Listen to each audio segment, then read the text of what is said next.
শুনুন না। হ্যাঁ বলছি, আপনার ছেলে বাজার থেকে একটা এঁচড় নিয়ে এসেছে, কিন্তু কিভাবে কাটতে হয় আমি জানি না। আপনি একটু চলুন না, কিভাবে কাটতে হয় আমাকে একটু শিখিয়ে দেবেন। হ্যাঁ ভগবান, তুমি এত বড় ধেরে একটা মেয়ে, সামান্য এঁচড় তুমি কাটতে পারো না? তা কি জন্য তোমার বাবা মা সাত তাড়াতাড়ি তোমার বিয়ে দিয়ে দিয়েছে? হ্যাঁ, একটা কাজ শিখতে পারোনি? আমার মেয়েকে আমি সবকিছু শিখিয়ে পড়িয়ে তারপর শ্বশুর বাড়িতে পাঠিয়েছি, যাতে শ্বশুর বাড়ির লোকজন আমাকে কোনো কথা শোনাতে না পারে। আর তুমি কি শিখেছো? হ্যাঁ ঠিক আছে মা, যাচ্ছি। হ্যাঁ ওই দেখো, বলতে না বলতে আমার মেয়ে ফোন করেছে। সব কাজ বাজ ছেড়ে তারপর আমাকে ফোন করে। তোমার মতো নাকি মিনিটে মিনিটে বাপের বাড়িতে শুধু ফোন করা? হ্যাঁ মা বল, কেমন আছিস? মা, শাশুড়ি শুক্তো রান্না খেতে চেয়েছে, কিভাবে করব বলে দাও। শুক্তো কিভাবে করবি বলে দেবো? ঠিক আছে, তুই এখন রাখ, আমি তোকে পরে বলে দিচ্ছি।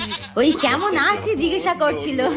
শুনুন মা, আমি সবই শুনতে পেয়েছি, আপনাকে আর ঢং করতে হবে না। বৌমাকে টাইট করতে গিয়ে নিজেই টাইট হয়ে গেলাম।